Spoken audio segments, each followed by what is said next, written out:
Hello everyone, तो आज हम एक्सप्लेन करेंगे तोनारी नो सेकीगुन का एपिसोड 3 जिसका नाम है डेस्क पॉलिशिंग। सो एपिसोड स्टार्ट होता है और बच्चों की क्लास चल रही थी। उनका इंग्लिश का पीरियड था और टीचर पढ़ा रहे थे और हमेशा की ही तरह सेकी का ध्यान आज भी नहीं था क्लास में और वो आज अपने हैंकर चीफ से डेस्क को साफ कर रहा था। रूमी सोचती है ये डेस्क को क्यों साफ कर रहा है, मतलब इतनी क्या जरूरत है डेस्क की केयर करने की, और वैसे भी कौन सा सेकी उस डेस्क को पढ़ने के लिए यूज करता है। और फिर सेकी अपने सारे टूल्स निकालता है जैसे की पॉलिशिंग वैक्स, पुट्टी, रेजिन और वही सब साफ करने का चीजें। रूमी सोचती है सेकी के पास इतने सारे प्रोफेशनल टूल्स क्या कर रहे हैं, वो भी उसके स्कूल बैग में। सो सेकी का मिशन स्टार्ट होता है और सबसे पहले वो डेस्क पर रेजिन लगाता है। रूमी समझने की कोशिश करती है कि वो ऐसा क्यों कर रहा है और उसे समझ आता है कि सेकी जो डेस्क में स्क्रैचेस होते हैं उनको भरने के लिए इसका इस्तेमाल कर रहा है ताकि सब प्लेन हो जाए। और फिर वो अपने एक शेविंग टूल से एक्स्ट्रा रेजिन को हटाता है। वो ऐसे काम कर रहा था कि कचरा रूमी के ऊपर जाकर गिर रहा था और जो बंदा सेकी के सामने बैठता था उसका तो पूरा शर्ट और बाल खराब हो चुके थे। फिर सेकी डेस्क पर वैक्स लगाता है और वो पूरे प्रोफेशनल्स की तरह ही काम कर रहा था। उसने मस्त मास्क वास्क भी पहना हुआ था अपनी सेफ्टी के लिए। वो उस लकड़ी के डेस्क को इतना पॉलिश कर देता है, इतना पॉलिश कर देता है कि उससे रोशनी निकलने लगती है और वो कांच की तरह हो जाता है जिसमें रिफ्लेक्ट भी हो रहा था।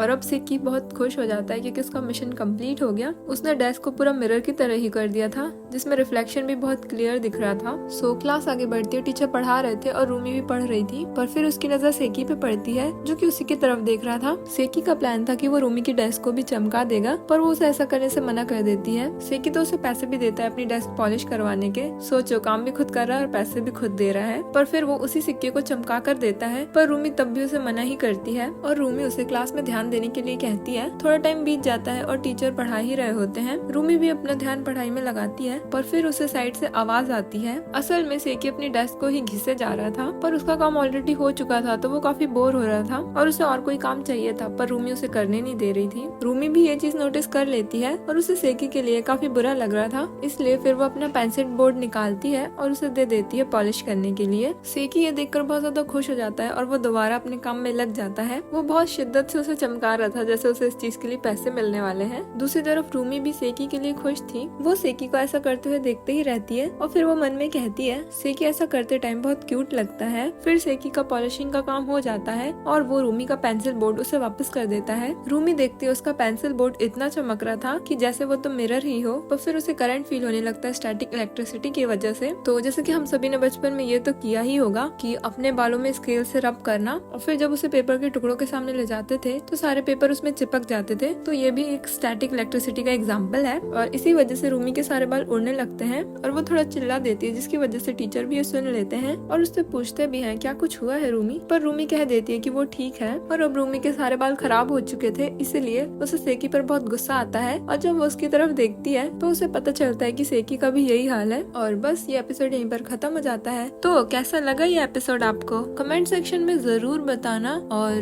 नए हो चैनल पे तो सब्सक्राइब करना, वीडियो को लाइक भी करना। बाकी हम अगले वीडियो में मिलते हैं। Okay, bye.